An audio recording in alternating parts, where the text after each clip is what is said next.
What's up out there, y'all in YouTube land? Yeah, I wanted to make another video because apparently the other one that I put up on, about using interest had ended up getting taken down. So I'm about to start it all over again. On the last video, I talked about how I got into the stock market and, some of the guys who taught me how to do this shit. Pretty much, I'll go back to say again. Back, in College Park, when I was in College Park, I was selling the CDs. I was doing the music. Pretty much, College Park was actually a place, Maryland University, where I self-educated myself and pretty much used that surrounding place, for economical purposes and for purposes of business and entertainment and also self-education, just to speak to you professionally or whatever. This stuff that I record on here is all due to my personal experiences, and I ain't gonna come up here and tell you something that I haven't done. All this shit is documented. I got proof, and I got other people that could tell you certain things that I've done. Ain't real too famous, to where as though it's like, no, but I have pockets full of motherfuckers who I done affected and who I helped out in life that bear witness with some of the things that I've accomplished and some of the successes that I done had. And that's one thing that nobody can take away from you is your experience. That's one thing.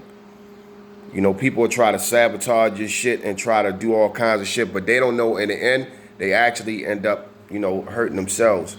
But anyway, let me tell you how, I got into the stock market. You got money that you do make. And I'm gonna get straight to the point. It's only but so much cash that you could actually save before you have to put that shit to work. And when you do get enough cash, or if you're sitting on $30,000-$40,000 in cash, the main thing that you want to do is that, back then I thought, that if you sat on it and if you use a credit card, you could, go on ahead and get you, a nice, to use the credit.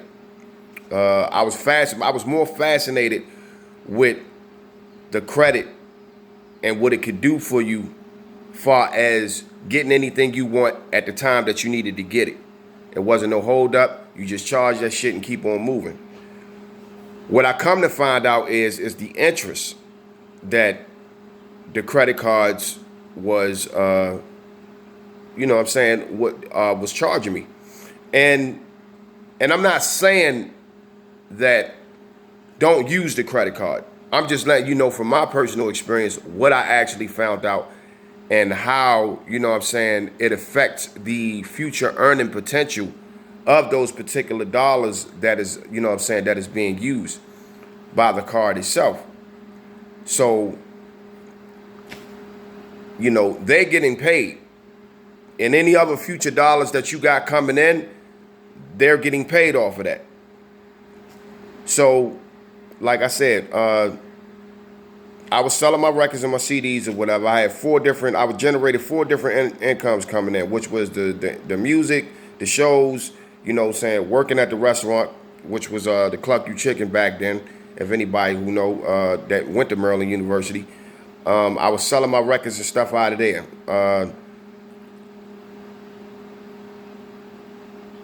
Pretty much the money that I was getting, was off of the streets, especially when you're doing CD sales.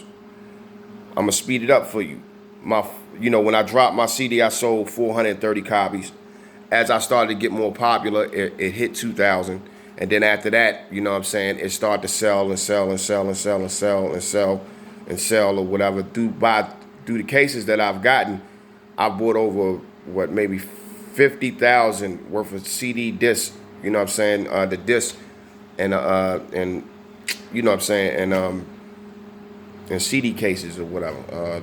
I had at that particular time we had a company up in Bethesda called CD Multi-Tape and Disc. Well, since I was getting money off the streets, I was sitting on this money. And you know, it's not about how much you make, but it's about what you know what I'm saying, what you keep. And I'm gonna say it again. It's not about how much you make, it's all about what you keep. So at this particular time, I'm sitting on all this cash. I used to wake up and go to Bagel Place in the morning to go eat breakfast before I went up on campus or whatever, right? And I used to sit in there with these older white dudes, these older white Jewish cats. And like I said, prior to the other video, before it got canceled or erased or somebody did something, the subject had came up on, they was like, Lee, so what do you do? You know what I'm saying? They respected me because we always talked about making money or whatever. So they, you know, from me being from where I'm from, East Baltimore, they was like, well, young black man, you know what I'm saying? You kind of a little bit different from everybody else with your mentality on business. We are interested, what made you think like this? So it's just general conversation. So I told them about how I had my financial system set up as far as the CDs and everything like that, right? So when I had talked about the credit cards and when I talked about the interest, I was with TD Waterhouse at the time, and I told them how much I was paying. And it was like 24.99%. And, you know, back then they had the black card and you had the blue card. I had the blue card. I was one of the first niggas that had the blue card as far as what my company was concerned. So, pretty much I told them, you know what I'm saying, that, okay, well, I used the cash, I used the credit, because I had over between $20,000 and $30,000 limit. So I would just use the credit, and then at the end of the month, I would pile up all the cash, and then I would send it off or whatever to go ahead to pay whatever bills. You know what I'm saying? But I knew that the bills wasn't going to be late, and you know what I'm saying? But anyway, he was like, the guy told me, he said, man, that's too much. And I was like, well, what you mean? So he kept talking about interest. He was like, they charging you too much, you know, interest, too much percentage points on your money that you got. And I was like, interest. I was like, okay, well, I just pay it. I guess, you know, I looked at it as, okay, well, that is the convenience pay that I was using for the card. He said, no. He was like, your earning potential on the dollars that you spending them, you ain't making no money on that. So he was talking about the money that I haven't already made yet, that already had to go towards the interest, that I was not making no money on. So I was just like, okay, it was kind of interesting that he would bring that up. So I kept listening, and you know, we was talking or whatever. He was like, look, what you need to do, he was like, you need to invest in something that's going to pay your money interest. You know what I'm saying? That's going to make you, you know what I'm saying, small passive pockets of income. He was like, the same way that you buy your records when you flipping them, you know what I'm saying, you just keep $3 off of each CD. He was making an example of what I was doing. Even though I was already doing it, it was just we were on the same page, but he saw something that I didn't. So he warned me of that. And when you got like-minded people around, and this was an older white guy, man, like when you got like-minded people around, they respect what you do. You know, your work speak for itself. You know what I'm saying? So he had been observing me this whole time to share this knowledge with me, because them kind of people don't just go up to any random dude and share this shit. You know, people will respect you from afar. You never know who watching you. Anyway, so as the conversation went on, he said, look, he was like, you know, you probably sitting on a pretty penny. I'm like, yeah, at the time then when I was talking to him, I was sitting on, you know, some money. And he was like, well, you got to put that cash to work. He was like, for instance, he was like, you see how we up here looking at the stock market? He was telling me how much stock he owned at that particular time. And at that particular time, you know, you had to use the Wall Street Journal, or you had to get up early in the morning to go look at the stock at the TV. But the Bagel Place had like 10 TVs in there. Something crazy like that, where people could sit down and eat breakfast. You know, retirees, college professors, and all that other stuff. So we were in there, and every morning We would get the same sandwiches and sit there and look at the stock market and look at all these reports. So he was like, yeah, well, I got houses that I'm invested into that makes me money. I have stocks that also pays me a percentage on my money. He was like, I don't really deal with credit cards like that or whatever. So I was like, all right. He was like, you can do it, but it's a way that you have to know how to use that to be able to do that. But at this time, then, I was kind of reaching to the next level as far as dealing with credit. I was kind of a little naive, a little bit, with in dealing with that. I just looked at it at the surface level of having a credit card, far as generally of watching my other peers that have it. I didn't think nothing of it. I was just like, okay, cool, you build your credit and this, that, and the other. But he got real deep with me about the interest.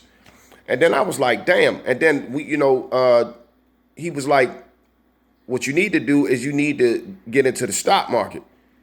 And he was like, you need to, take that money and put it to work. So I was like, okay.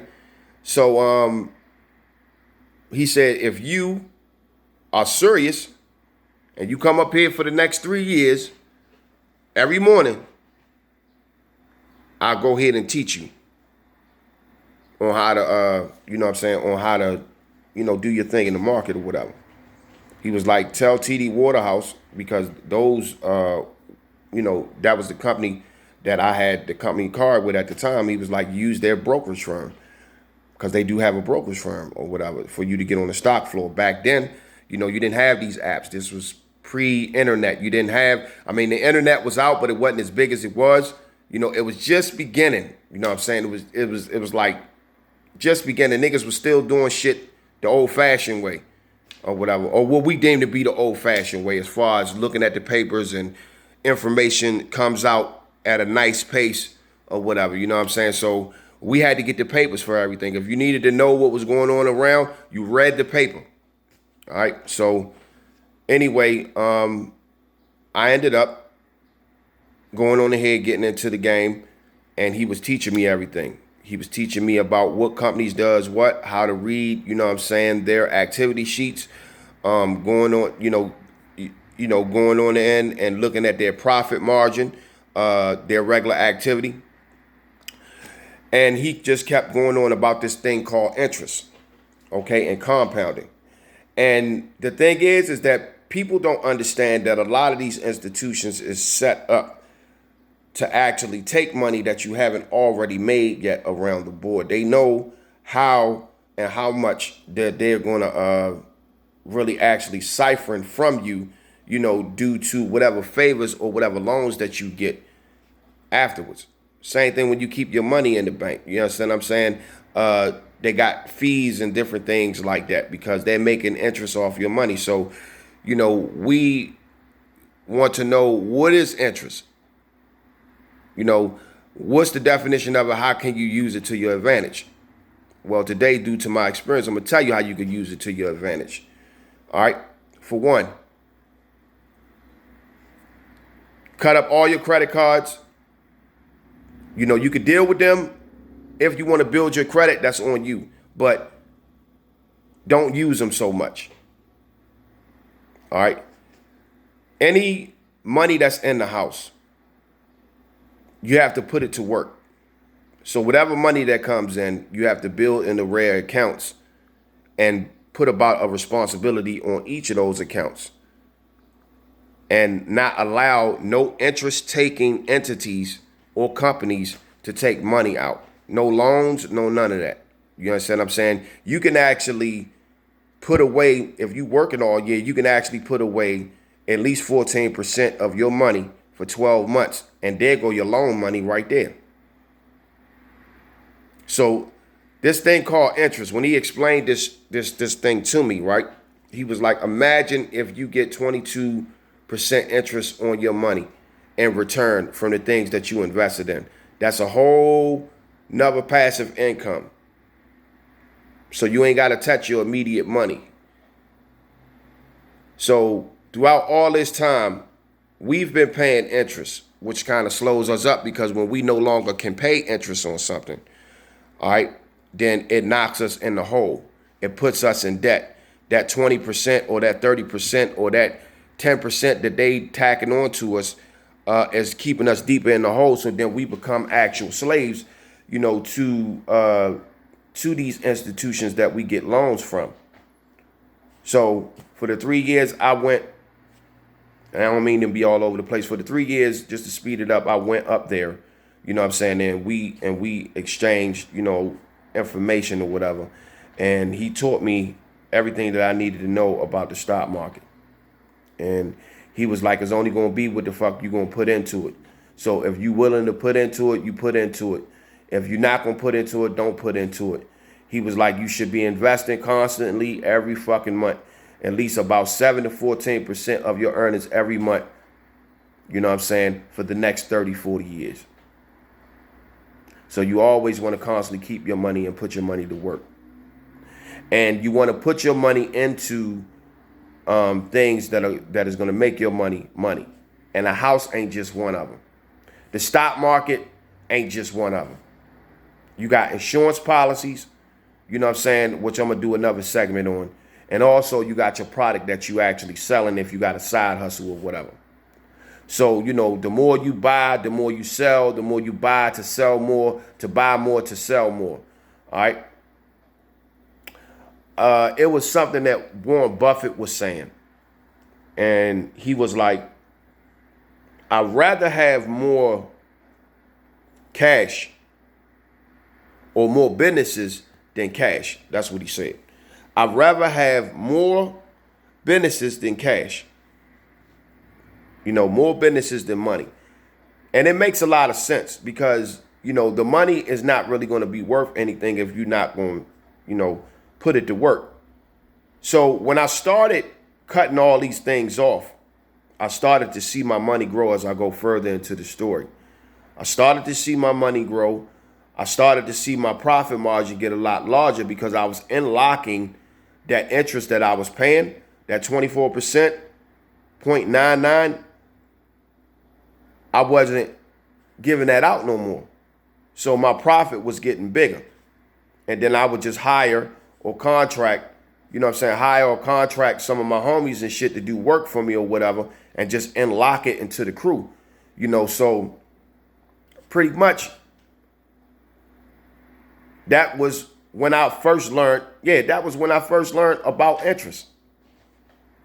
So I spent a lot of money to learn that. I ain't gonna say that I made no mistakes because I did have some consciousness. I just didn't know, But I learned from that. And as time went on, you go through your rough spots and your rough patches through life or whatever. And, when things collapsed, I really actually saw what my friend was telling me, what the older white guy was telling me because, we had the crash back in 08, 09 or whatever, where everything had went up. I lost a whole lot of shit, or whatever. And I was $100,000 in the hole. Well, I owed, I climbed myself up out of that debt. I worked like 3 jobs. I already was sitting on, I had, at this particular time, far as within in my emergency fund, I had over $65,000 that I was actually sitting on, between, the cash that I saved and then between my unemployment. So I took the next several years to clean up that mess that I had down there. So I ended up losing my place. I wasn't really selling nothing. The business had collapsed. I lost maybe like 3 different parts of my income. I had to restart over. I had to come out here in Suitland and restart over all over again and clean all that shit up. I owed all of my financial fractions that I was involved in. I had to pay all that money back.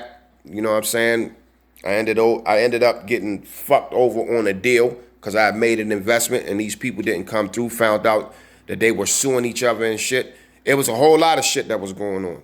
It wasn't me doing bad business. I try to always exercise good business. It wasn't me doing bad business, but I will say that, when you have other people that got other big money in the middle and you stuck in the middle, I was at a point where I was stuck in the middle and I didn't know no information. They kept me there to make the company more money. because they didn't expect that a black man like myself was going to be able to pull that shit off and make as much money as we did. You know what I'm saying? We was making some money. I'm talking about like the restaurant Cluck Chicken was making like at least like $1.4 million, you know what I'm saying, a year when it was under my control or whatever. So like, I mean, who knows? Ain't nobody tell me that, you know, that people within that the higher ups was actually fucking suing each other. $800,000 both ways. Plus the landlord was suing the previous guy who sold it to the previous people who I was actually working for. So everybody was suing each other. It was one big ass clusterfuck. Where this nigga suing that nigga and that nigga, I'm stuck in the middle and shit. The restaurant was still making money. So people were fighting over that real estate. They were fighting over that. And I'm in the middle. So I'm handling business. My job was to, you know, as the general, you know what I'm saying, manager was to keep us employed, you know, was to keep money rolling in. They underestimated my ability, you know what I'm saying, to what's the name? You know, to have that much money coming in like that. But with the hip hop and the food and the music and shit, you know what I'm saying, that's what you got, you know what I'm saying? But anyway, from that, due to all that experience, you know, when I was down there, you know, that's, you know, what actually happened. That's how I learned about interest. All right. So, yeah, man, I mean, you know, interest is one of those things where we have to look at, we have to look at that shit before we do anything, because the interest will fuck your money that you haven't even made up. All right. It will fuck it up and you won't see that. And it's money that you haven't even made yet. So soon, whatever you make, it go right back out the door. And you playing catch up. So we have to weaponize this interest. And we have to know about it. If anything, you know, we have to use interest to our abilities. And my thing is to cut off any outsource that charge us interest for anything and keep all the money in-house. And that's when you'll see the compound and the cash start to come about. I'm going to roll over to the next video. Hold up.